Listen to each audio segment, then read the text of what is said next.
Pretty cool. Hello, like he said, my name is Stan Southern. I am originally grew up here in town, moved over to Ellensburg, lived there for about 9 years, and then recently moved back here. Today we're going to be talking a little bit about medical science or medical practices during the American Civil War. So we're going to be focusing primarily on the 19th century medical practices that were happening at that point in time. So a little bit about me. I have been studying the Civil War since I was a little kid. My time started when I went to West Virginia, Williamsburg. We visited a battlefield over there, and it was actually a park ranger at a museum that actually got me interested really into the historical side of things when it came to the Civil War history.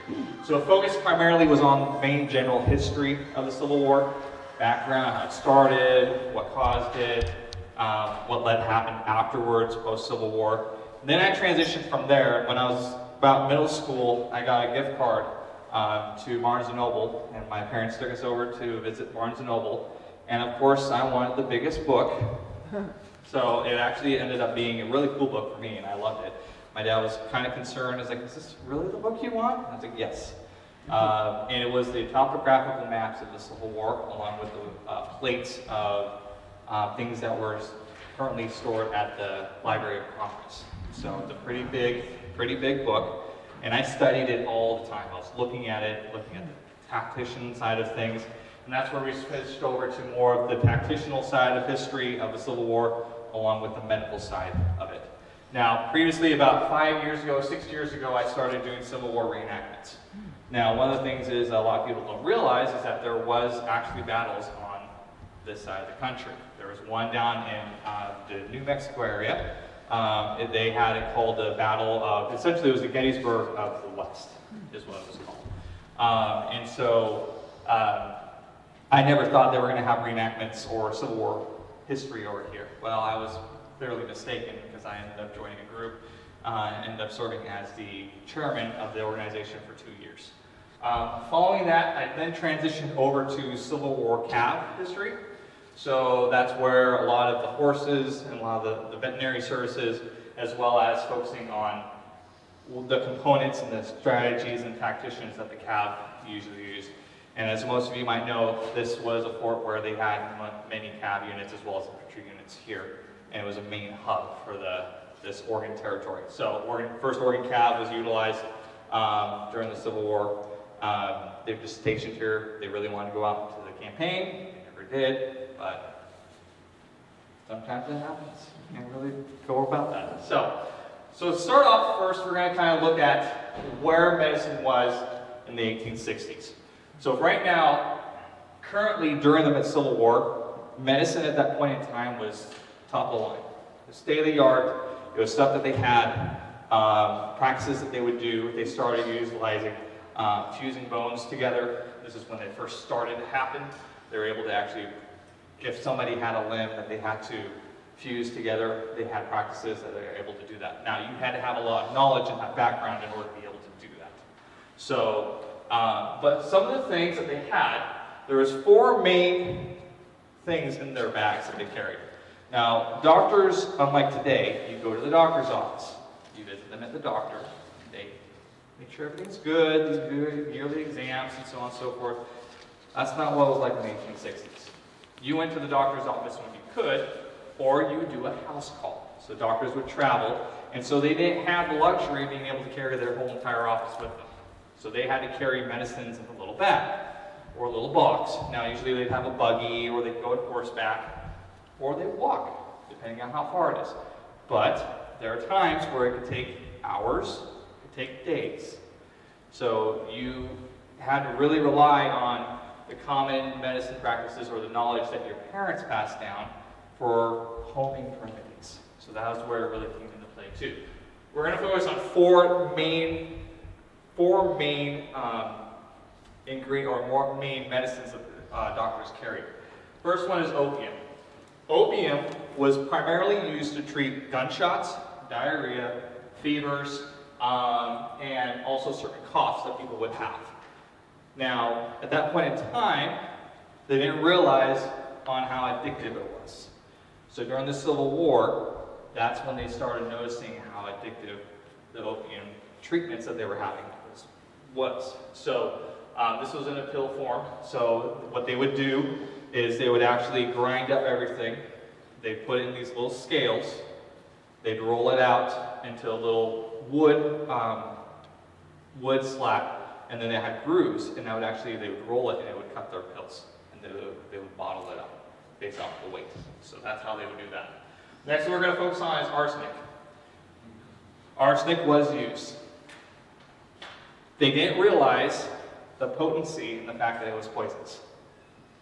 And the next one that we'll talk about too is you'll also realize, you'll be like, why were they using that? Arsenic was used primarily for malaria.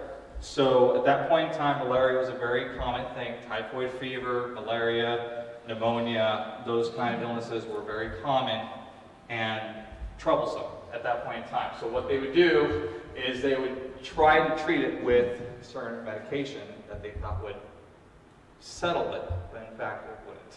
It would actually treat it possibly, but then now you have another issue that you have to fix. So halfway through the Civil War, they ended up switching to quinine, and quinine was a substitute that would actually try to help cure it. Success rate of it was not very well. So next is going to be mercury. Now, mercury poisoning is probably the first thing that comes to your mind. Did this cure fevers and other ailments? Yes. But now you have a bigger issue, because now you have mercury poisoning in your system. So that's why a lot of these times, a lot of the practices that they had, yes, were state-of-the-art, most advanced, but they didn't realize that it wasn't actually curing what they needed to cure. It was just sufficing it, decreasing the amount of intensity of it, and now it's creating a bigger issue. Last one is chloroform and ether. So people didn't realize that they actually did have pain management tools that they could utilize. Chloroform, ether, opium is also a pain management thing. These certain kind of medications were utilized, but not always successful and not always readily available. So the way that they would administer the chloroform is imagine a funnel. Just imagine a funnel at home, and you have the big opening. That would go over the mouth, and on the hole, it'd be probably about 2 inches wide. They would have a metal bracket in the middle of it that a sponge would sit on. They would then dump the ether or the chloroform in there, and then they would place that over the mouth. And then they would be knocked out. Most of the time, they would wake up halfway through the procedure. They would then pass out because of the pain or the sight of blood. So that's kind of where it came from. So kind of switching over a little bit too, the number one problem that caused a lot of issues at that point in time was the fact that there was no such thing as germ theory. And we'll go a little bit more in depth about that here in a little bit. But what it came down to was when you washed your hands, let's say you got 2 or 3 patients that a doctor would be seeing. You have a bowl of water. You wash your hand after you do a surgical procedure on one patient. Next patient comes in. Same hands that you just washed, they wash their hands again and they see the next patient. You now just contaminated and spread the diseases from one patient to another to another. They wash their tools in the same water. So diseases spread very quickly, primarily because there was no knowledge of germs. They didn't. They didn't have that knowledge.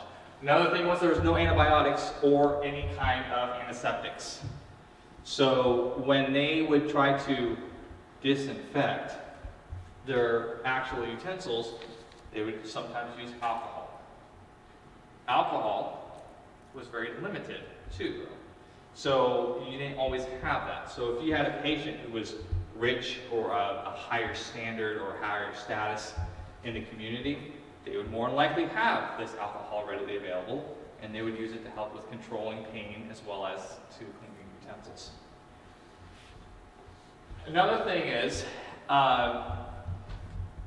amount of doctors. The amount of doctors at that point in time was very, very small. compared to where it is today. We have a lot more medically trained personnel out there in the community than they would have back in the 1860s. So I was a volunteer firefighter EMT for 10 years.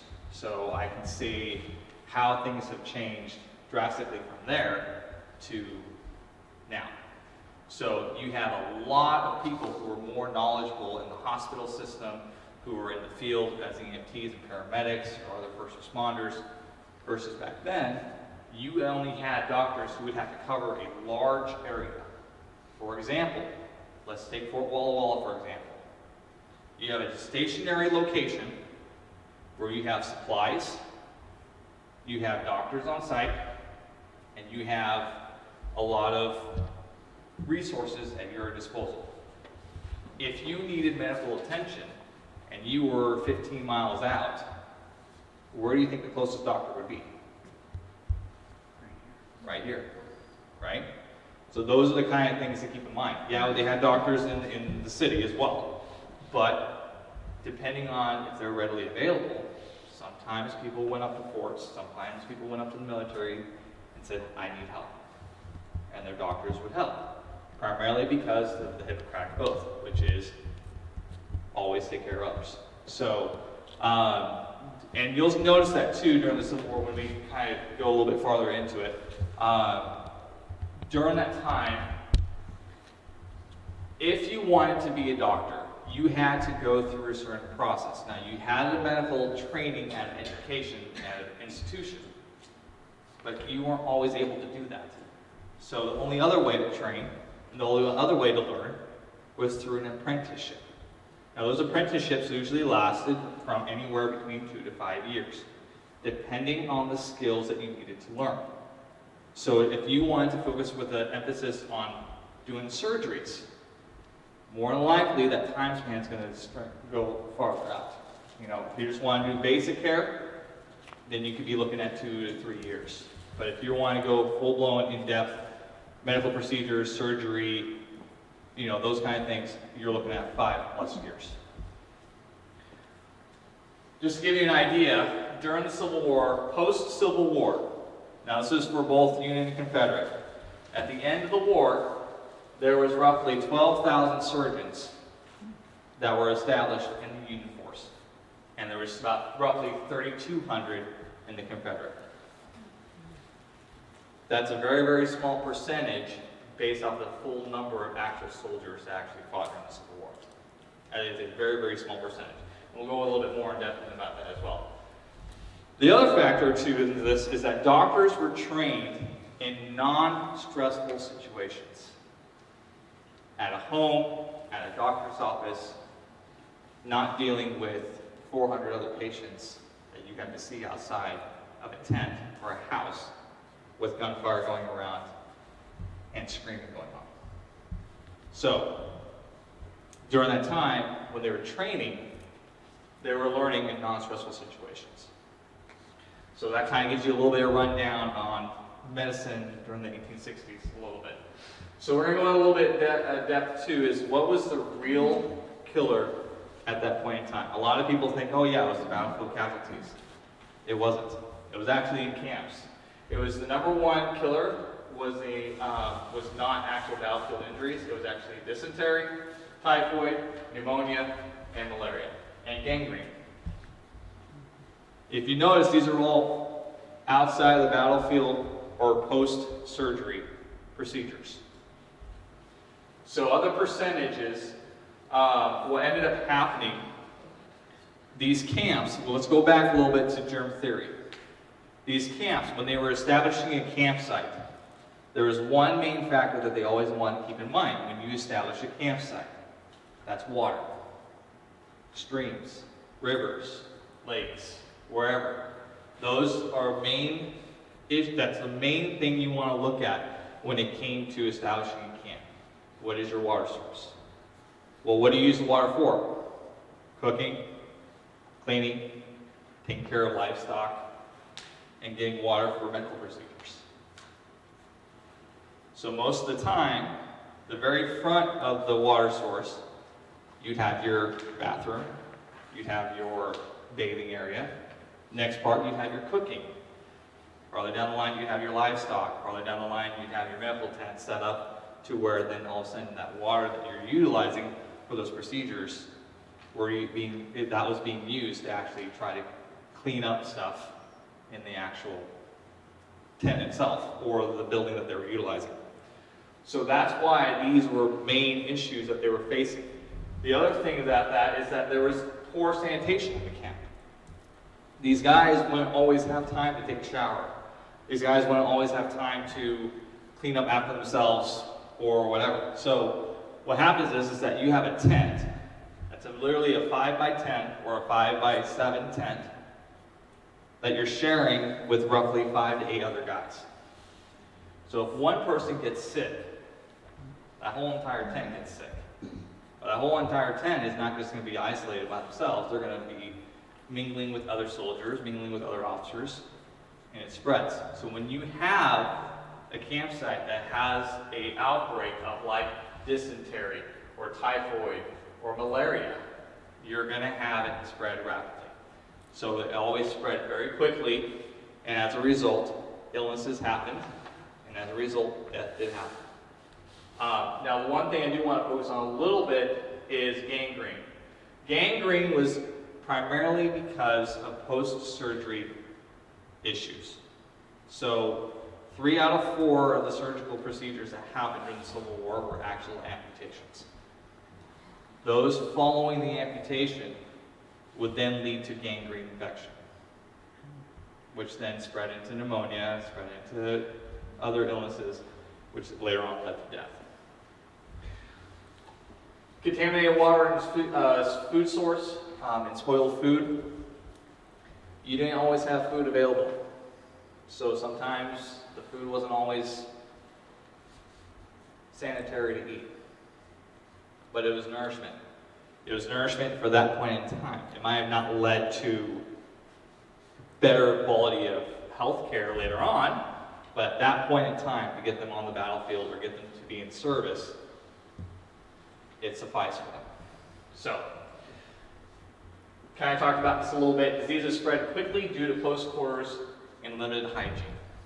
Okay? We're going to go in a little bit now into focusing on the battlefield injuries. So what was commonly known during the battlefield? Now the one thing I want to focus on, at that point in time, just like the medical side of things, at that point in time, the firepower and the weaponry that were being utilized was very advanced. And when I mean very advanced, I mean very advanced. Rifling was put into rifles and put into cannons. It was also when the first repeaters came out, carbines came out. Actually, if you go into this room over here where the cab unit is at, you will actually see some carbines. And those carbines were some of the carbines that were used in the field. And these carbines were shelled carbines, to where you'd be able to just load around, close the lever, and fire. Now, the current rifles that you would have would be 2 different kinds at the start of the war. It would be your smoothbore rifles, and then you'd have your rifling rifles, the Springfields. Smoothbore rifles were pre-Civil War, so they're more revolutionary style rifles that you usually use. These rifles usually had a round shot. These round shots, when they loaded them into the rifle and you came up to shoot, would actually not go out straight. It'd actually bounce around in the barrel. And so when you fire, because there's no rifling to actually guide the round to go, the reason why you would see a volley, which is where all the men fired at once, the reason why they fire a volley would be because that way they were able to hit some targets. So for example, you can have a file of 200 men firing at another file of 200 men, but only hit like 60 guys. And that's because some shots went up, some shots went out, some shots went down. They were never really accurate. In order for you to be physically accurate or actually very, very well to the point where you could actually hit somebody, you would have to be within 100 yards. The Springfields, you could be 300 yards. Now, a good shot can fire 3 rounds in 1 minute. So if you're having a unit advance towards you very quickly, and they're 100 yards out, you're probably only going to get 1 shot out. But with new rifles that came out, you can probably get 2 if you're lucky. So you can do a lot more damage. Okay, so I'm going to have a little clip here in a little bit talking about the mini ball. The mini ball, which you see here on the screen, was issued to the Union Army, and it was invented by a guy named Minette in France. Now, the reason why the cone shape was because in the actual rifle itself, there's rifling. Now, in the clip, you'll actually be able to see the rifling inside of the rifle. You'll kind of see how it works. Those grooves on there allowed it to flow and spin accurately, so that's why there's spacings there. It allowed the grooves to flow and spin accurately inside the barrel. The one thing that we'll see in the clip is that this is a soft lead bullet. So lead, when it heats, it's pliable. You can literally squeeze it with your fingers if you could hold it. You could squeeze it. So when it came into contact with skin, it would flatten out. And it would cause a lot more carnage. And that's something that a lot of these doctors didn't see. Artillery was another one. One of the things that a lot of reenactors say, a lot of reenactor surgeons say, that they've noticed in the actual historical side documents from the surgical side of things, artillery fire was our worst enemy. And that's because 1 shot can take out a whole company if it's accurate.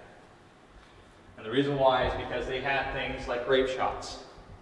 A grape shot is essentially turning your cannon into a giant shotgun. And you can shoot it accurately.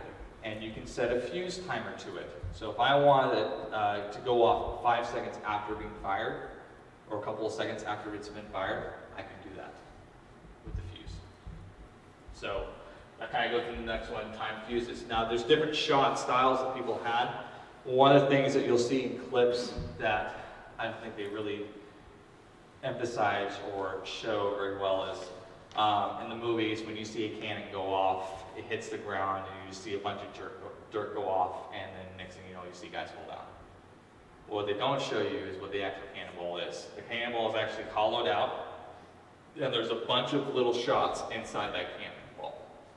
That when it comes into contact with the dirt, it comes into contact with the ground, shrapnel goes all over the place, and then you also have these little tiny bullets or maybe little tiny balls that go and hit several other guys as well. So that's what kind of led to a lot of it too. Just like rifles, there's rifling inside the cannons. Now you had your howitzers, which are your smooth bores, but then you also had your parrot cannons, which are very, very accurate and very long range. You also had mortars. So mortars are essentially, the biggest recorded mortar that we have seen is an actual mortar that had to be carried in by a train. And it actually could be fired off of a train. So it would actually move on a train car into position and then be able to be fired off of the train car itself. So imagine the round that went to that. It's a pretty big shot. So, but they're pretty accurate as well. So, and just to kind of emphasize a little bit on how inaccurate they are, during the Battle of Gettysburg, there was an encounter with 2 artillery units, one from the Union, one from the Confederate.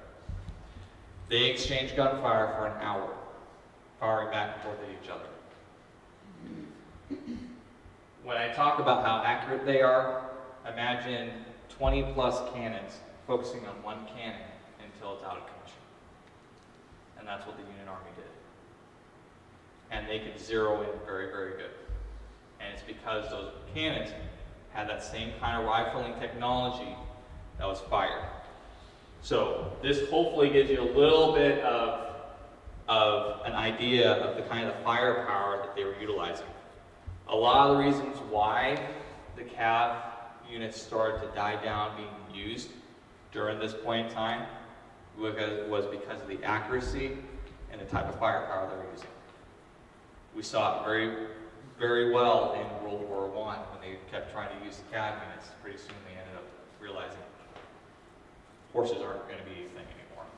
It's causing too much loss for us. So, high mortality rate was from shock and infection. So, usually when somebody got hit by something, they went into shock, they pass out, and they never got treated. One of the things that we'll talk about too is a little bit more about gangrene, pneumonia, and dysentery. But one of the things that did happen too was the first dog tags came out during the Civil War. And the reason why is because a lot of people realized that if they got hit by these mini balls, they're probably not going to be coming home. And so soldiers, the number one fear for soldiers at that point in time was dying without any one of their loved ones knowing that they died. So when you talk about, when you come out here and there's like unmarked graves, things like that, that was a soldier's worst nightmare and worst fear.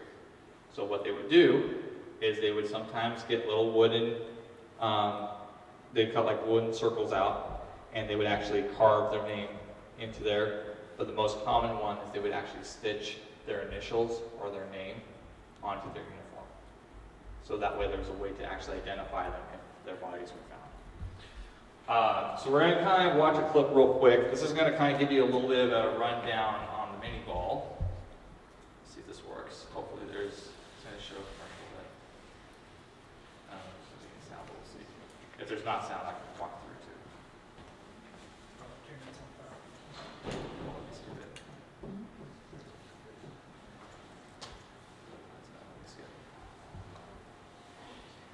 Might need to reconnect. We'll see. Bluetooth connected. Oh, I'm trying to skip the clip. Let's do this.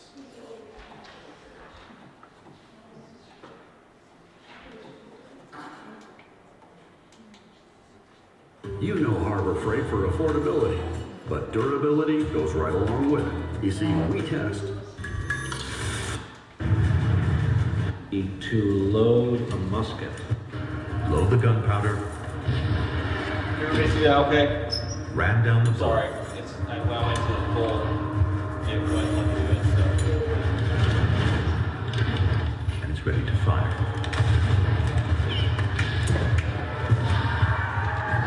Imagine warfare where your ability to load a musket faster than the guy with the other musket would determine if you lived or died. I'm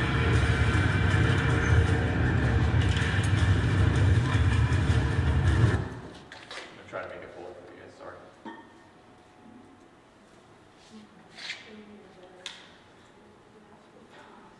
Pacific Power works day in and day out to power our communities. Because when Ram down the bullet.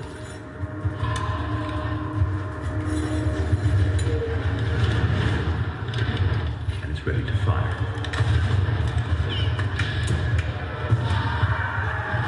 Imagine warfare where your ability to load a musket faster than the guy with the other musket would determine if you lived or died.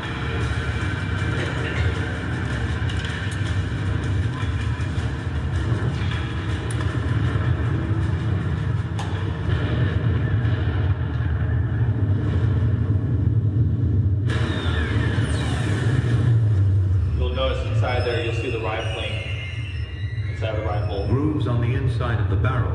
Rifling. Spin the ball toward its target.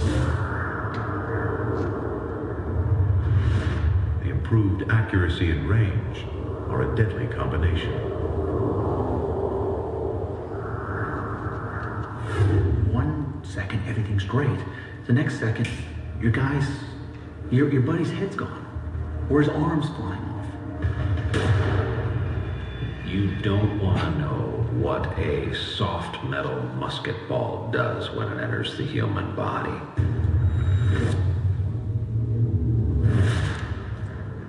On impact, The bullet flattens out. Bone shatters and splinters.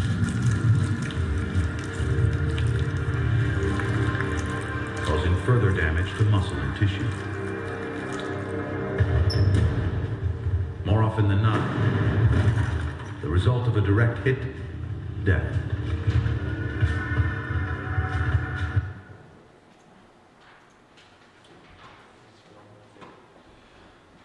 So as you guys, as you all can see from that bullet, when you see it on the very end, you saw the rifling the barrel, right? So that rifling is what caused it to spin and to be completely accurate when it came into contact with the human body. So when we talked about things that doctors saw, this was very new to them. And it's because they never experienced this kind of amount of casualties on a regular basis. So during that time, roughly there were 2 million admitted to the hospital with a mortality rate of 8%. So that kind of gives you a little bit of an idea of the amount of mortality when it came to the causes of injuries and illnesses during that time in the Civil War. 3 out of 4 of those were amputations. Now, one of the things I do want to emphasize here, this number here, which says it's about 80,000 documented and 60 being amputations, that is only documented. That is not the accurate full amount. That number is way less than what the actual count was. So that's just to give you an idea. They weren't always able to document everything. Now, luckily, most of the time, the common practice for doctors at that point in time, there's probably one here somewhere in the records or somewhere in the Library of Congress. Doctors would log every single patient, every single thing that they could, when they actually could. During that time, you could have 400 patients. So speed was essential. And when I say speed was essential, I'm talking about 2 to 10 minutes for each amputation. That is from the time they come in to your table to the time they leave your table. It's 2 to 10 minutes. So that was crucially important because you didn't have time to sit there and be like, oh, I want to do this, but I have other patients I have to take care of. So I'm just going to try to get this guy out here as soon as I can. During that time, there's 2 kinds of cuts that they could do for an amputation. There's a flat cut or a round cut. The most common one that you saw during the Civil War was the round cut. Why?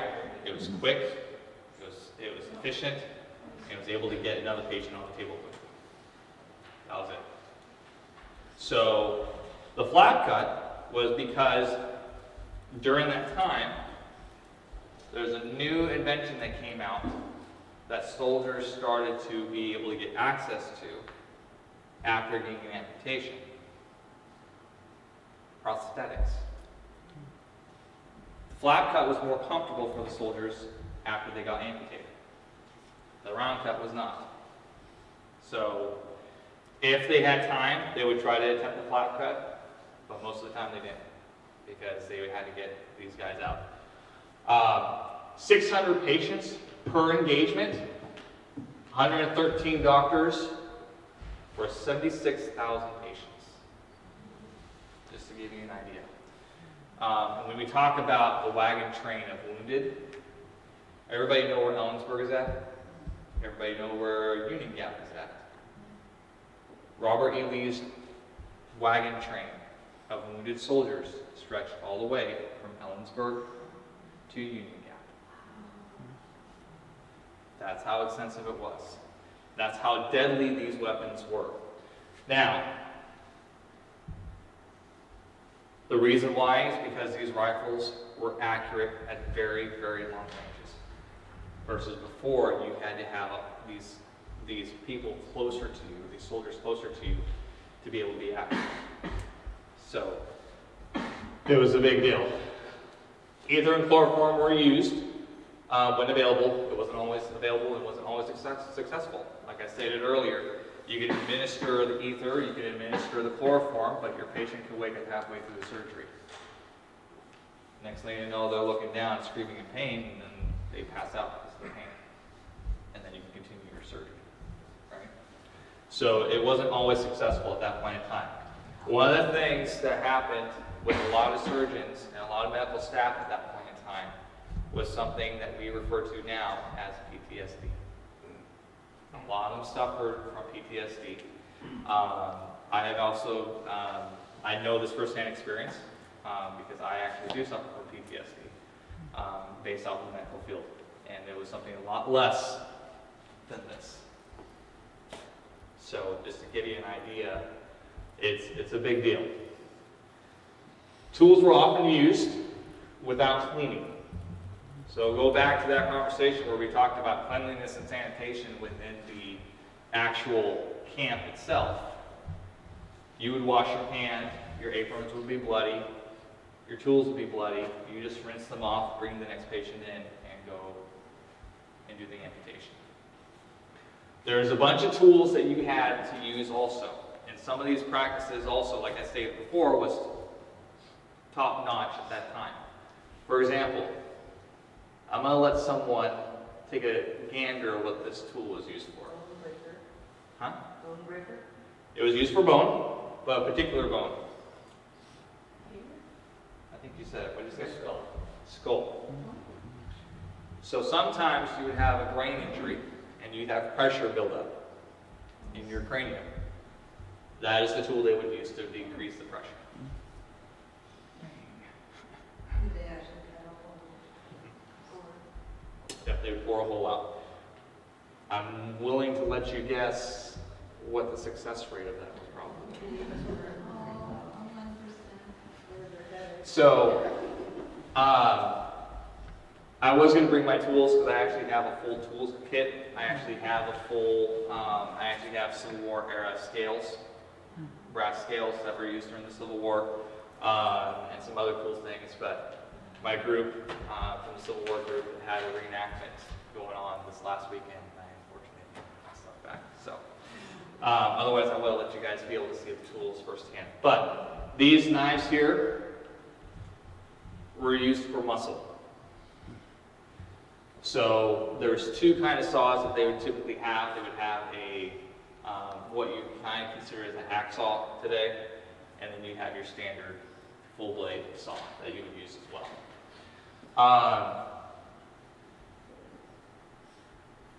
So we're going to move on a little bit. Field hospitals and ambulances. One of the coolest things, and especially as me being a first responder, for me to hear, is that the first ambulance corps came out, and the first ambulances were utilized during the Civil War. And it was because primarily they wanted to get these soldiers out of these conditions as quickly as possible so they didn't die on the battlefield. They wanted to get them the treatment or get them the help that they wanted. And sometimes these wagons had Union and Confederate soldiers in them. Just because you were wearing gray or just because you were wearing blue, as a medical surgeon, I'm not going to turn you away. That is what happened throughout the entire war. Okay? Just to give you an idea, when I talk about the amount of patients that a surgeon would see, this is an example of a hospital. This is a field hospital. You'd have men stretched out all over the place. So your first line of triage was also utilized in this time period as well. Figuring out who's going to make it, who's not going to make it. Is it worth my time or is it not worth my time? So they would do this kind of stuff. Field hospitals were usually set near the battlefield. Not exactly next to the battlefield, but close by. You would have an aid station that was near the battlefield itself. And you could have several aid stations. Now, one of the things that I want to talk about too is that when I said that there wasn't a lot of doctors or a lot of surgeons that were able to treat patients at that point in time when it came to units, there are times where you could have a company or a battalion who went out to do a reconnaissance mission that's 15, 20 miles away, and there are casualties or there's injuries, they don't have a doctor. You sometimes had to rely on a different unit's doctor because not all units had a doctor. They didn't always have one. So you kind of made do with what you had at that point in time. Some of the men knew a little bit about medicine, but not a lot. So they would try to help control it, try to calm them down, or try to arrest their stress or ease them down so that they could at least die peacefully. But battlefield hospitals were your next line. So you get taken in the ambulance, taken to an aid station, they'd stabilize you, they'd do what they could, they would then transfer you over to a field hospital. Following the field hospital, then you would go to an actual hospital from there. As you can see from the photo, do you really think that that's probably sanitary for treating patients? Probably not. And so sanitation, again, as stated before, germ theory wasn't a thing.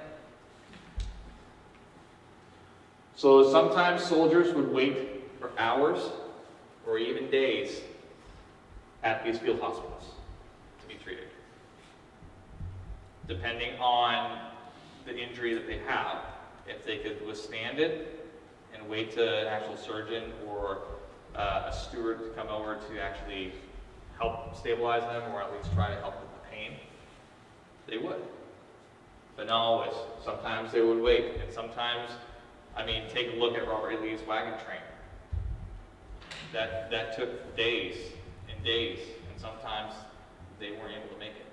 They would try to do what they could until they got to the hospital, but it didn't always happen. First Ambulance Corps was formed. This would help ensure that patients didn't die in the field. It was not to where their patients were able to get to a hospital to get treatment. It was so that they didn't have to die on the field and they could possibly be identified. Their whole goal was, yes, I want to get this person back to the hospital to get treatment, but they knew they weren't always going to be able to do that. So it was more they didn't want them to die on the battlefield. Again, like I talked about, first dog tags were used during the Civil War as well. So the fear of dying on the battlefield, dying unknown, was a very, very common fear for people. So stitching their names in their clothing was a big deal. Actually, there was a gentleman that was in the Battle of Gettysburg during the first day when the Union Army was inside the town. Got shot. He was a corporal. I forgot his name, but he was a corporal. He got shot, ended up not being able to move and was bleeding out. And a little girl a couple of days later came out and saw this guy that was slumped over along the fence line and ran back, and the newspaper put an article in, and his wife identified who it was because of the photo. But she had heard nothing about her husband at all.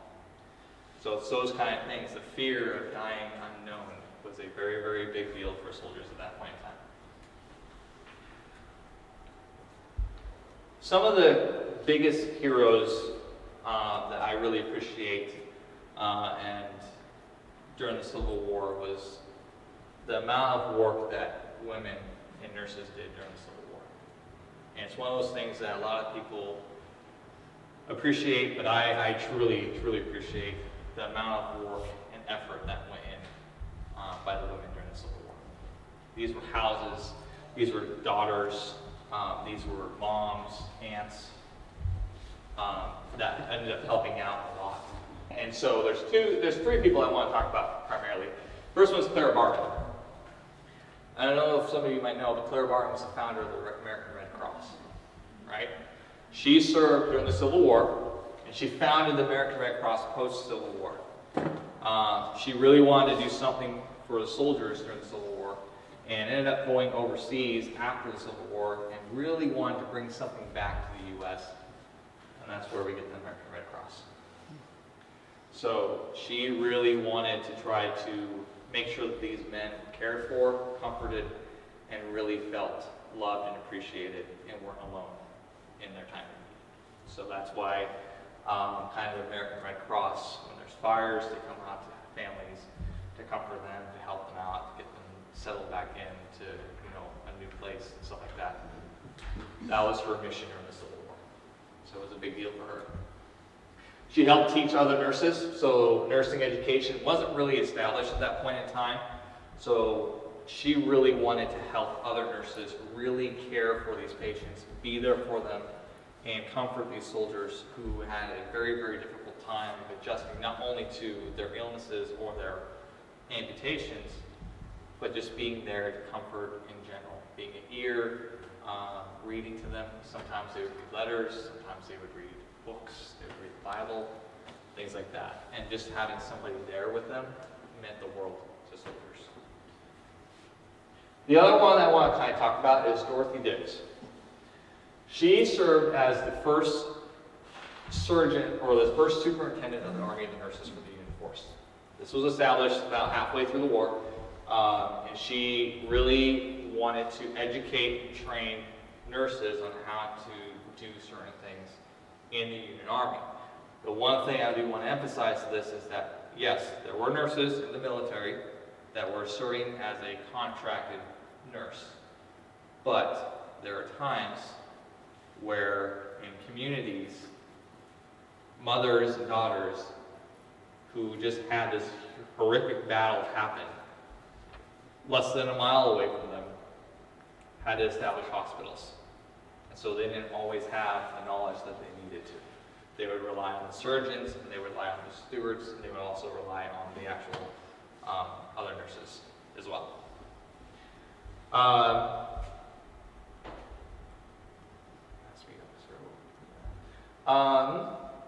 She helped care for the soldiers of the Union and Confederate. So just because, again, like I said, Union and Confederate, doesn't matter.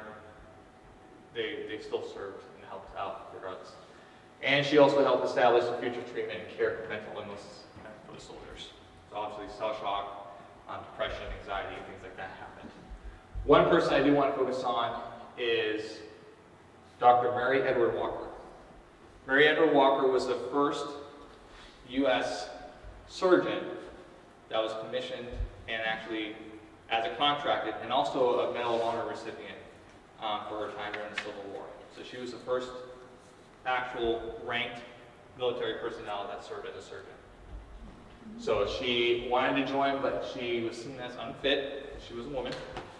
She would actually always, fun fact, she would always dress as an actual more gentleman clothing. And so when she was actually captured by the Confederacy in 1864, they gave her other clothing to wear because it would be fitting of her gender. And she was like, I don't want it. And then she was awarded the Medal of Honor by Andrew Johnson later on. Real quickly, we're going to talk about medicine, veterinary care. Horses and mules were vital for cavalry, artillery, and transporting of units and soldiers, of units and supplies to and from different areas. So one of the things that they don't talk about is that over 1 million horses and mules died during the Civil War. And so relying on those mules and horses were vital. So when you didn't have those, you couldn't move a lot. There was no formal veterinary care at that time. So more of the blacksmiths and the farriers and even the surgeons had to help out and take care of the day-to-day operations and care for these actual horses and mules because they didn't know anything else about it like they do today. Farriers, blacksmiths, and surgeons took care of them day-to-day as well as the livestock. So you had chicken, sheep, cows, they got sick, they had to figure something out. So during the Civil War, they established the first triage and surgical treatments. Treatments that was already seen as advanced at this point in time was also seen as an eye-opener because some of the treatments that they were using, i.e. mercury and arsenic, were not actually solving what needed to be solved. It just caused more issues later on. It improved hospital organizations and training procedures for hospital and staff. So a lot of the reasons why we have hospital systems today started and stemmed from the Civil War because they realized, one, how nurses play a vital role in the care for patients and how the ambulance plays a vital role in the actual getting patients to the hospital to be treated. So a lot of that stemmed from that. It set the foundations for modern medicine for today. A lot of the same stuff that they utilized during that time is what they're also utilizing today, just a more advanced. It encouraged, the biggest thing, it encouraged the adoption of germ theory. Because at that point in time, germ theory was not a thing. Now they realize, okay, this is actually a big deal. We should probably address this. And they started getting more education into the research about it. So in conclusion, the Civil War medicine was brutal, but it led to the wave of today's medicine. So that's the one thing I really, really appreciated about medicine at that point in time, because it was seen as a brutal way of doing things. But now it's advanced so much to where it is today, and it's still advancing today. Lives were lost during the war due to practices that were done, was extensive, but there was a lot of lessons learned from it. What can we do? What can we not do? How can we help these patients moving forward? What can we do to ensure that they're taken care of later on down the road? Preventing gangrene, preventing other kinds of illnesses that happen. And this even continues today. So even with today's advances, they're coming out with different prosthetics that are operating and moving with muscles. They didn't have that back then. So even today, it's still advancing forward. So yeah, that's what I've got. Sorry, I had to rush that last little bit, but I think we have some time for questions. Yeah, is there any questions? Did you have to be a doctor to get the medications? To actually like give, or what do you? Get them, or like, you know, they didn't have them in their houses. So sometimes, so what doctors would do is they would actually give these medications. If you knew how to make them, you could make them. But most of the time, they would have house calls for doctors, and most of the time too, their patients would get sick with like pneumonia and fevers and stuff like that. Pneumonia was a big killer at that point in time. As a matter of fact, Stonewall Jackson was shot by his own men one night traveling around. He got treated. On purpose? No, it was an accident. It was an accidental firing. But he got shot. They extracted the bullet. He was on the recovery stage. But because of the germ theory aspect, he developed pneumonia, and he developed a fever, and that's what killed him. So, and Stonewall Jackson was Robert E. Lee's #2 guy. So, yes? What would have been like the percentage of people who died back then? In regards to like the practices, I mean, or so many people were wounded. What kind of or needed an amputation? What kind of percentage of those people actually died then after amputation? I don't know the exact percentage. I know it's pretty high because of the gangrene that came in. If they could get treated for the gangrene, and it was caught soon enough.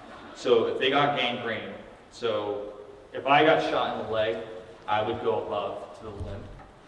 And if I developed gangrene, I would then have to amputate again in order to stop it. So if I was lucky enough to have a doctor to be able to do another surgery to stop the gangrene, then I had a better chance of surviving. But I mean, it's in a battlefield setting. I mean, it was pretty high. I mean, a lot of the casualties that happened were because of the illnesses that came into the camp and post-surgery. So, unfortunately, I don't know the exact percentage, but it's pretty high. The flap amputation used what? Some skin over the open wound? Is that Yes. So the best way to describe it is if I needed to get my leg cut and amputated, a round cut, I would just go straight. I take the saw and just go straight down. And what I would first use is I would first use the knife.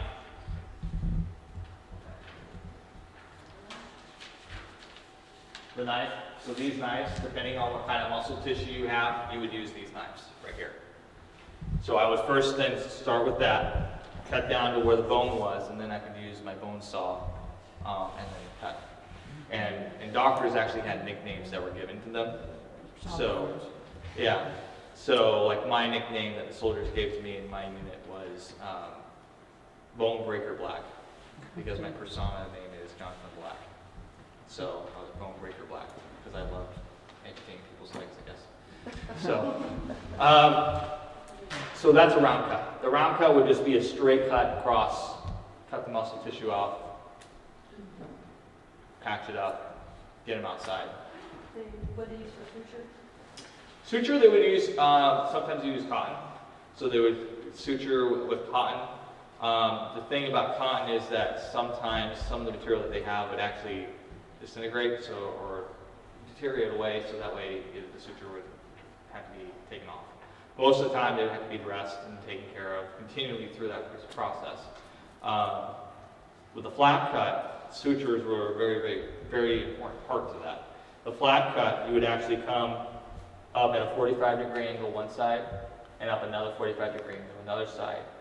You would cut the bone out, and then you would tuck one side over and the other side under. So essentially, you get a flap. So that's what was the flat cut. Good question. So for dressings, when they dress as wounds, was it just like a cloth of some kind they used? They didn't have like gauze or anything like that, right? Nope. So most of the time, you try to dress it up as best as you could. But then again, that's where we get into the germ theory aspect. So a lot of times, they would try to keep it clean as best as they could. And they'd have personnel who would help take care of that. In a fort like this, or a doctor's office, you would have that dressing change pretty regularly.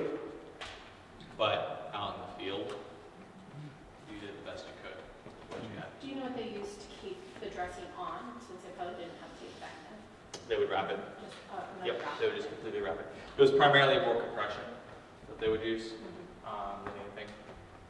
And sometimes, I've heard some reports too that people actually cut off circulation when they wrapped too, which led to other issues. So. You were saying the different chloroform